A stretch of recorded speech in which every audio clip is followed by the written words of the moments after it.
Hi friends, ಎಲ್ಲರಿಗೂ ನಮಸ್ಕಾರ. Welcome back to reality bites Karnataka. ಇವತ್ತು ನಾನು ಕೆಸರೆ ಫೇಸ್ 2 ಮೈಸೂರು ಪ್ರಾಜೆಕ್ಟ್ ಬಗ್ಗೆ ಒಂದು ಅರ್ಜೆಂಟ್ ಅಪ್ಡೇಟ್ ತಂದಿದ್ದೀನಿ. ಯಾರೆಲ್ಲ ಈ ಪ್ರಾಜೆಕ್ಟ್ನಲ್ಲಿ ಸೈಟ್ಸ್ಗೆ ಅಪ್ಲೈ ಮಾಡಿದ್ದೀರಾ ಅಥವಾ ನಿಮಗೆ ಗೊತ್ತಿರೋ ಅಂಥ ಫ್ಯಾಮಿಲಿ ಫ್ರೆಂಡ್ಸ್ನಲ್ಲಿ ಯಾರಾದರೂ ಅಪ್ಲೈ ಮಾಡಿರೋರಿದ್ದರೆ ತಾವು ದಯವಿಟ್ಟು ಈ ವಿಡಿಯೋನ ಮಿಸ್ ಮಾಡದೆ ನೋಡಿ, so that you can convey the message to your near and dear ones. So ಮೊದಲನೇದು KHB ಅವರು ಈ ಲಾಟ್ರಿ ಡೇಟ್ನ ಅನೌನ್ಸ್ ಮಾಡಿದ್ದಾರೆ, ಅದನ್ನು ನೋಡೋದ. ಎರಡನೇದು ಪ್ರಾವಿಷನಲ್ ಎಲಿಜಿಬಲ್ ಆ್ಯಂಡ್ ಇನ್ಎಲಿಜಿಬಲ್ ಲಿಸ್ಟ್ನ ಕೂಡ ಅನೌನ್ಸ್ ಮಾಡಿದ್ದಾರೆ. So I will take you through that as well. ನೀವು ಮೊದಲು ಏನು ಮಾಡಬೇಕಾಗತ್ತೆ, ಹೌಸಿಂಗ್ ಬೋರ್ಡ್ ವೆಬ್ಸೈಟ್ಗೆ ಹೋಗಿ ಇಲ್ಲಿ ರೀಡ್ ಮೋರ್ ಅಂತ ಇದೆ, ಇಲ್ಲಿ ಕ್ಲಿಕ್ ಮಾಡಬೇಕಾಗತ್ತೆ. ಇಲ್ಲಿ ನೋಡ್ಬೋದು ನೀವು, lottery date announcement for Kesare project Mysuru district, provisional eligible and ineligible applicant list of Kesare project Mysuru district. So ಈ ಎರಡು ಲಿಂಕ್ ನೀವು ಕ್ಲಿಕ್ ಮಾಡಿದ್ರೆ ಸೊ ನಿಮಗೆ ಹೆಚ್ಚಿನ ಮಾಹಿತಿ ಸಿಗುತ್ತೆ. So I will take you through ನಾವು regarding the lottery date announcement. So 3ನೇ ತಾರೀಕು ಫೆಬ್ರವರಿ ಅಫಿಷಿಯಲ್ ನೋಟಿಫಿಕೇಷನ್ ಹೊರಡಿಸಿದ್ರು ಹೌಸಿಂಗ್ ಬೋರ್ಡ್ ಅವರು. ಸೊ ಈ ಕಾಲಮ್ಸ್ನ ನಾನು ರೀಡ್ ಮಾಡ್ತೀನಿ ಈಗ ನೋಡಿ. ಕೆಸರೆ 2ನೇ ಹಂತ ಮೈಸೂರು, ಅರ್ಹ ಅನರ್ಹ ಅರ್ಜಿದಾರರ ತಾತ್ಕಾಲಿಕ ಪಟ್ಟಿ ಪ್ರಕಟಣೆ ದಿನಾಂಕ ಮತ್ತು ಸ್ಥಳ 8ನೇ ತಾರೀಕು ಮಾರ್ಚ್ 23. ಸೊ ಇವತ್ತು ಅನೌನ್ಸ್ ಮಾಡಿದ್ದಾರೆ ಪ್ರಾವಿಷನಲ್ ಎಲಿಜಿಬಲ್ ಆ್ಯಂಡ್ ಇನ್ಎಲಿಜಿಬಲ್ ಲಿಸ್ಟ್ನ. ಸೊ ಆಕ್ಷೇಪಣೆ ಸಲ್ಲಿಸಲು ಕೊನೆಯ ದಿನಾಂಕ ಮತ್ತು ಸ್ಥಳ.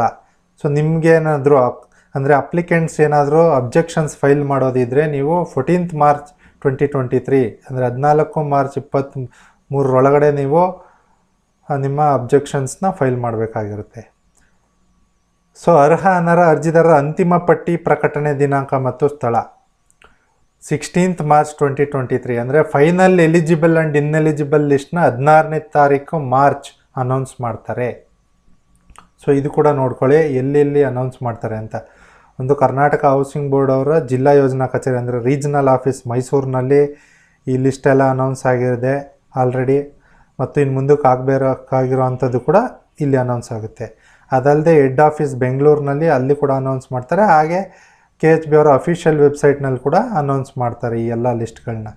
ಸೊ ಈಗ already provisional eligible and ineligible list ಮತ್ತು ಲಾಟ್ರಿ ಡೇಟ್ನ ವೆಬ್ಸೈಟ್ನಲ್ಲಿ ಅನೌನ್ಸ್ ಮಾಡಿದರೆ ನೀವು ಇಲ್ಲಿ ಚೆಕ್ ಮಾಡ್ಕೋಬೋದು. ನೋಡಿ, ಇಲ್ಲಿ ಈ ಲಾಟ್ರಿ ನಡೆಯುವ ದಿನಾಂಕ ಮತ್ತು ಸ್ಥಳ ಹಾಗೂ ಸಮಯ ದಿನಾಂಕ 20 ಮಾರ್ಚ್ 2023 ಬೆಳಗ್ಗೆ 11 ಗಂಟೆಗೆ ಕರ್ನಾಟಕ ಗೃಹ ಮಂಡಳಿ ಕೇಂದ್ರ ಕಚೇರಿ ಬೆಂಗಳೂರು. ಸೊ ಕೆಸರೆ ಫೇಸ್ 2 ಪ್ರಾಜೆಕ್ಟ್ ಮೈಸೂರ್ದು ಈ ಲಾಟ್ರಿ ಬಂದ್ಬಿಟ್ಟು 20ನೇ ತಾರೀಕು ಮಾರ್ಚ್ 2023 ನಡೀತಾ ಇದೆ. ಬೆಳಗ್ಗೆ 11 ಗಂಟೆಗೆ ಸ್ಟಾರ್ಟ್ ಆಗುತ್ತೆ. ಸೊ ಅದು ಬಂದ್ಬಿಟ್ಟು ಬೆಂಗಳೂರಿನ ಹೆಡ್ ಆಫೀಸ್ನಲ್ಲಿ ಕಂಡಕ್ಟ್ ಮಾಡ್ತಾ ಇದ್ದಾರೆ ಈ ಲಾಟ್ರಿನ, ಅದು ನೋಡ್ಕೊಳ್ಳಿ.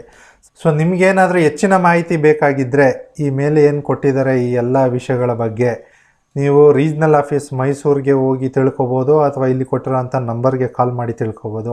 ಹಾಗೆ ನೀವು ಬೆಂಗಳೂರಿನಲ್ಲಿರ್ತಕ್ಕಂಥ ಹೆಡ್ ಆಫೀಸ್ ಕೂಡ ವಿಸಿಟ್ ಮಾಡಿ ತಿಳ್ಕೊಬೋದು, ಅಥವಾ ಇಲ್ಲಿ ಕೊಟ್ಟಿರೋಂಥ ನಂಬರ್ ಕಾಲ್ ಮಾಡಿ ತಿಳ್ಕೊಬೋದು.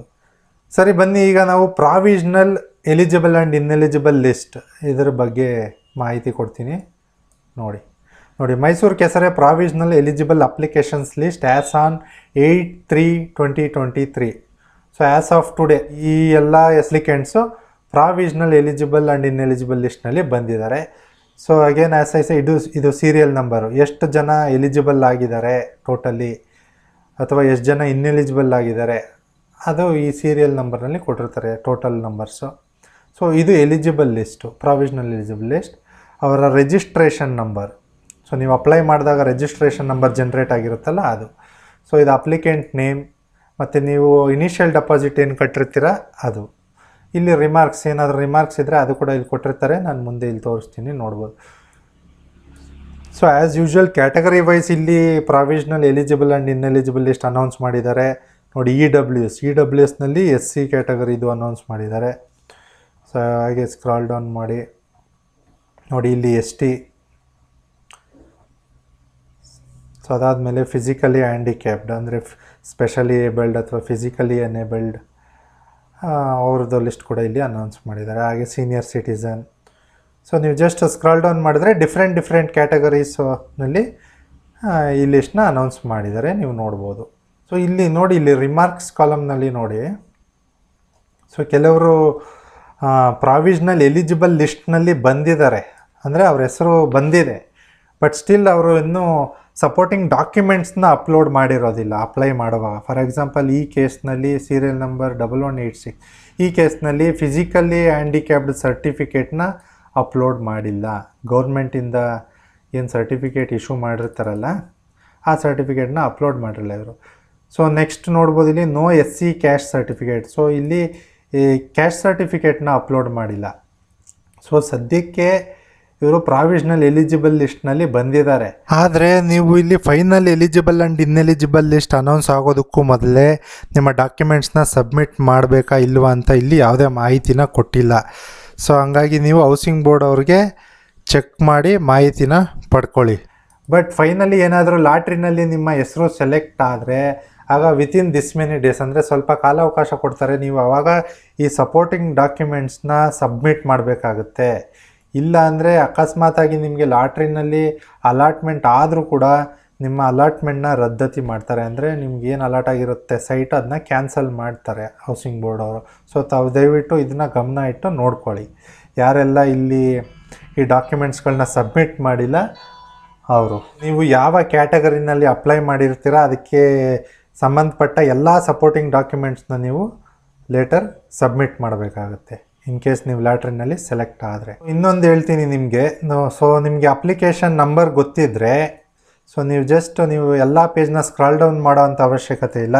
ಅಕಸ್ಮಾತ್ ಯಾರಾದರೂ ಅಷ್ಟೊಂದು ಕಂಪ್ಯೂಟರ್ ಟಚ್ ಇಲ್ಲ ಅಂದರೆ ಅಂಥವ್ರಿಗೆ ಇದು ಯೂಸ್ಫುಲ್ ಆಗುತ್ತೆ. ಜಸ್ಟ್ ನೀವು Control F ಟೈಪ್ ಮಾಡಿ ನಿಮ್ಮ ಕಂಪ್ಯೂಟರ್ನಲ್ಲಿ, ಅಥವಾ ನೀವು ಎಲ್ಲಿ ಸೈಬರ್ ಸೆಂಟರ್ನಲ್ಲಿ ಎಲ್ಲಾದರೂ ಚೆಕ್ ಮಾಡಿಸಿದ್ರೆ ಅವರು ಮಾಡಿಕೊಡ್ತಾರೆ. ಸ್ವತಃ ನೀವೇ ಮಾಡ್ತೀವಿ ಅಂದರೆ ಈ ರೀತಿಯಾಗಿ Control F ಮಾಡಿಬಿಟ್ಟು ನಿಮ್ಮ ರಿಜಿಸ್ಟ್ರೇಷನ್ ನಂಬರ್ ಟೈಪ್ ಮಾಡಿದ್ರೆ ಸೊ ನೀವು ಡೈರೆಕ್ಟಾಗಿ ಇಲ್ಲಿ ನಿಮ್ಮ ಅಪ್ಲಿಕೇಶನ್ ಸ್ಟೇಟಸ್ ಏನು ಅಂತ ಇಲ್ಲಿ ಗೊತ್ತಾಗ್ಬಿಡುತ್ತೆ. ಸೊ ನೋಡಿ, ಫಾರ್ ಎಕ್ಸಾಂಪಲ್ ಬೇರೆ ನಂಬರು ಟೈಪ್ ಮಾಡ್ತೀನಿ ನಾನಿವಾಗ. ನೋಡಿ ಈ ರೀತಿಯಾಗಿ ನೋಡಿ. ಸೊ ಈ ರೀತಿಯಾಗಿ ನಿಮ್ಮ ನಂಬರ್ ಏನಿದೆ ಅದನ್ನು Control F ಮಾಡಿಬಿಟ್ಟು ಕಾಪಿ ಪೇಸ್ಟ್ ಮಾಡ್ಬೋದು, ಅಥವಾ ಟೈಪ್ ಮಾಡಿ ಕೂಡ ನೀವು ನಿಮ್ಮ ರಿಜಿಸ್ಟ್ರೇಷನ್ ನಂಬರ್ನ ಇಲ್ಲಿ ಲೊಕೇಟ್ ಮಾಡ್ಬೋದು.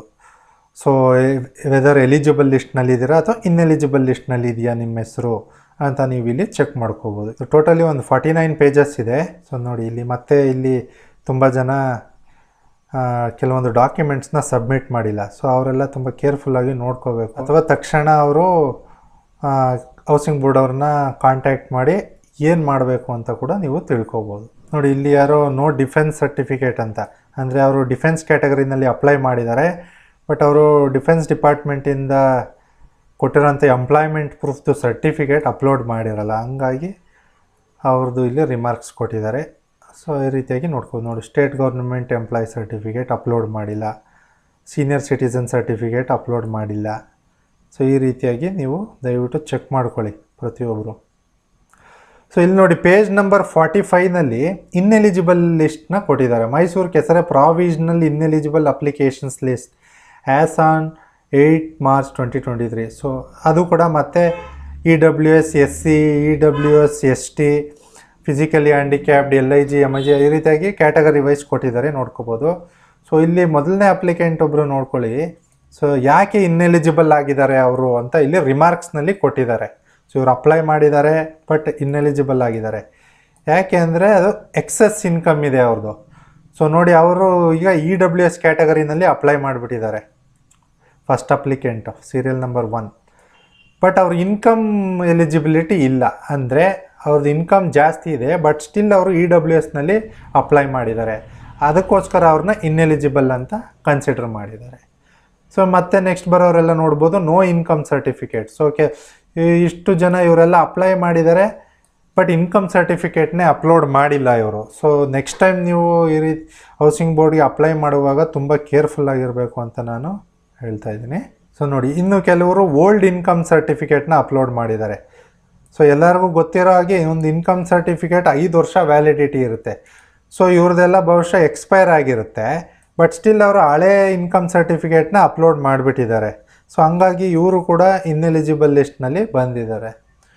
ಸೊ ನಾನು ಏನು ಸಜೆಸ್ಟ್ ಮಾಡ್ತೀನಿ ಅಂದರೆ, ಯಾರ್ದಾದ್ರೂ ಇನ್ಕಮ್ ಸರ್ಟಿಫಿಕೇಟು ಇನ್ನೊಂದು 6 ತಿಂಗಳಲ್ಲಿ ಎಕ್ಸ್ಪೈರ್ ಆಗ್ತಾಯಿದೆ ಅಂದರೆ ನೀವು ಒಂದು 6 ತಿಂಗಳಿಗೆ ಮೊದಲೇ ತಾಲೂಕು ಆಫೀಸ್ನಲ್ಲಿ ಅಪ್ಲೈ ಮಾಡಿ ತಗೋಬೇಕು ಅಂತ ನಾನು ಸಜೆಸ್ಟ್ ಮಾಡ್ತೀನಿ. ಯಾಕಂದರೆ ಲಾಸ್ಟ್ ಮಿನಿಟ್ನಲ್ಲಿ ಹೋದರೆ ನಿಮಗೆ ಕೆಲಸಗಳು ಆಗೋದಿಲ್ಲ. ಫಾರ್ ಎಕ್ಸಾಂಪಲ್ ಇನ್ನೊಂದು ವಾರ ಟೈಮ್ ಇದೆ ಅಪ್ಲೈ ಮಾಡೋಕ್ಕೆ, ಆವಾಗ ನೀವು ತಾಲೂಕು ಆಫೀಸ್ಗೆ ಅಪ್ಲೈ ಮಾಡಿದ್ರೆ ಅವರು ವೆರಿಫಿಕೇಷನ್ ಮಾಡೋದಕ್ಕೆ ಮತ್ತು ಅಪ್ರೂವ್ ಮಾಡೋದಕ್ಕೆ ಇದಕ್ಕೆಲ್ಲ ಭಾಳಷ್ಟು ಟೈಮ್ ಹಿಡಿಯುತ್ತೆ. ಹಾಗೆ ತುಂಬ ಜನ ಅಪ್ಲೈ ಮಾಡಿರ್ತಾರೆ, ಸಾವಿರಾರು ಜನ ಅಟ್ ಎ ಟೈಮ್. ಸೊ ಆವಾಗ ಕೆಲಸದ ಒತ್ತಡ ಕೂಡ ಇರುತ್ತೆ ತಾಲೂಕು ಆಫೀಸ್ನಲ್ಲಿ ಕೂಡ. ಸೊ ಹಂಗಾಗಿ ಬೇಗ ಇನ್ಕಮ್ ಸರ್ಟಿಫಿಕೇಟ್ ಆಗಲಿ ಬೇರೆ ಯಾವುದೇ ದಾಖಲಾತಿಗಳನ್ನ ಆನ್ ಟೈಮ್ ನೀವು ಎಕ್ಸ್ಪೆಕ್ಟ್ ಮಾಡೋವಂಥ ಟೈಮ್ಗೆ ಇಶ್ಯೂ ಮಾಡೋದಕ್ಕೆ ಸಾಧ್ಯ ಆಗೋದಿಲ್ಲ. ಅದಕ್ಕೋಸ್ಕರ ದಯವಿಟ್ಟು ತಾವು 6 ತಿಂಗಳು ಮೊದಲೇ ಈ ರೀತಿಯಾದಂಥ ಡಾಕ್ಯುಮೆಂಟ್ಸ್ಗಳನ್ನೆಲ್ಲ ನೀವು ರೆಡಿ ಮಾಡಿ ಇಟ್ಕೊಳ್ಳಿ. ನೀವು ಯಾವುದೇ ಒಂದು ಸ್ಕೀಮ್ಗೆ ಅಪ್ಲೈ ಮಾಡ್ತೀರಾ ಅಂದರೆ, ಇದೊಂದೇ ಸ್ಕೀಮ್ ಅಂತಲ್ಲ, ಎಲ್ಲ ಸರ್ಕಾರಿ ಸೇವೆಗಳಿಗೂ ಯೂಸ್ ಆಗೋವಂಥ ಡಾಕ್ಯುಮೆಂಟ್ಸ್ನ ಇನ್ ಅಡ್ವಾನ್ಸ್ ದಯವಿಟ್ಟು ನೀವು ರೆಡಿ ಮಾಡಿ ಇಟ್ಕೊಳ್ಳಿ. ಅದು ಸೀನಿಯರ್ ಸರ್ಟಿಫಿಕೇಟ್ ಇರ್ಬೋದು ಅಥವಾ ಕ್ಯಾಸ್ಟ್ ಸರ್ಟಿಫಿಕೇಟ್ ಇರ್ಬೋದು. ಸೊ ಈ ರೀತಿಯಾಗಿ ನೋಡಿ, ಇಲ್ಲೂ ಒಬ್ಬರು ಕೂಡ ಎಕ್ಸೆಸ್ ಇನ್ಕಮ್ ಕಾರಣಕ್ಕೋಸ್ಕರ ಇಲ್ಲಿ ಇನ್ಎಲಿಜಿಬಲ್ ಲಿಸ್ಟಲ್ಲಿ ಬಂದಿದ್ದಾರೆ ನೋಡಿ. No caste and old income certificate. So ಒಂದು ಕ್ಯಾಸ್ಟ್ ಸರ್ಟಿಫಿಕೇಟ್ ಅಪ್ಲೈ ಮಾಡಿಲ್ಲ, ಇನ್ನೊಂದು ಓಲ್ಡ್ ಇನ್ಕಮ್ ಸರ್ಟಿಫಿಕೇಟ್ ಅಪ್ಲೈ ಮಾಡಿದ್ದಾರೆ, ಹಂಗಾಗಿ ಅವರು ಕೂಡ ಇನ್ಎಲಿಜಿಬಲ್ ಆಗಿದ್ದಾರೆ. ಸೊ ರಿಮಾರ್ಕ್ಸ್ ಕಾಲಮ್ ನೋಡಿಬಿಟ್ರೆ ನೀವು ಯಾವ ಕಾರಣಕ್ಕೆ ಇನ್ಎಲಿಜಿಬಲ್ ಆಗಿದ್ದೀರಾ ಅಂತ ಇಲ್ಲಿ ಕೊಟ್ಟಿರ್ತಾರೆ, ದಯವಿಟ್ಟು ಅಲ್ಲಿ ಚೆಕ್ ಮಾಡ್ಕೊಳ್ಳಿ. ಬಟ್ ಇಲ್ಲಿ ಕೆಲವರಿಗೆ ಇಲ್ಲಿ ಏನೂ ರಿಮಾರ್ಕ್ಸ್ನಲ್ಲಿ ಕೊಟ್ಟಿಲ್ಲ, ಬಟ್ ಸ್ಟಿಲ್ ಇವರೆಲ್ಲ ಇನ್ಎಲಿಜಿಬಲ್ ಲಿಸ್ಟ್ನಲ್ಲಿ ಬಂದಿದ್ದಾರೆ. ಸೊ ಅವರು ಯಾವ ಕಾರಣಕ್ಕೋಸ್ಕರ ಇನ್ಎಲಿಜಿಬಲ್ ಲಿಸ್ಟಲ್ಲಿ ಬಂದಿದ್ದಾರೆ ಅಂತ ಸ್ವತಃ ತಾವು ಹೌಸಿಂಗ್ ಬೋರ್ಡ್ ಅವರಿಗೆ ಕಾಲ್ ಮಾಡಿ ತಿಳ್ಕೊಬೋದು, ಅಥವಾ ಪರ್ಸ್ನಲ್ಲಾಗಿ ಆಫೀಸ್ಗೆ ವಿಸಿಟ್ ಮಾಡಿ ಕೂಡ ನೀವು ತಿಳ್ಕೊಬೋದು. ಸೊ ನಿಮ್ಮ ಸಂಬಂಧಪಟ್ಟ ದಾಖಲಾತಿಗಳನ್ನ ಸಬ್ಮಿಟ್ ಮಾಡಿ.